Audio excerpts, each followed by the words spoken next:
కూడా పెట్టండి.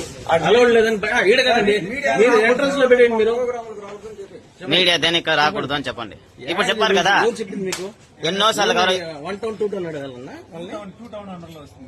ఇప్పుడు స్టేషన్ పిలిచి అడగాలన్నా అవుట్ పోలీసు కాదండి, లోపల అలౌడ్ చేయొద్దని ఎవరు చెప్పారు? ఎవరు పేరు చెప్పండి, ఎవరు చెప్పింది?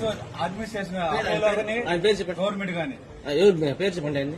మీకు ఇప్పుడు చెప్పారు కదా, మీరు ఎవరో చెప్పారు కదా, చెప్పండి. ఎవరు చెప్పేది? మేము ఇప్పుడు చెప్పే అపోలో ఓకే.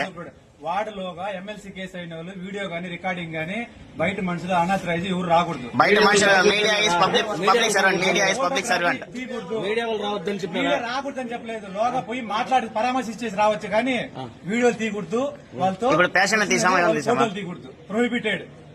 ఇది హాస్పిటల్ తరఫున మేనేజ్మెంట్ మాకు చెప్పిన డ్యూటీ, మా డ్యూటీ మేము సక్కమిస్తున్నాం. అది దయచేసి అందరూ కోఆపరేట్ చేయండి.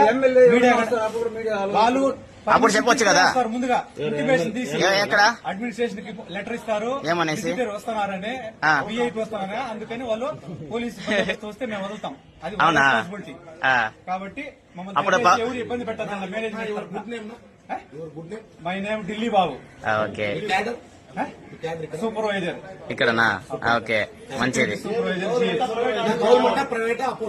మాది రెండు సార్, అండర్టేకింగ్ అని కాదు. ఇప్పుడు చేస్తుంది ప్రైవేట్ కాన్సెన్స్ తరపున security service, third party agency. Third party agency కదా, ప్రైవేట్. గవర్నమెంట్ ఎలా అవుతుంది మీరు చెప్పేది? ఇక్కడ ఉండేది పబ్లిక్ తీసుకునేది పబ్లిక్ సర్వెంట్, ఓకేనా?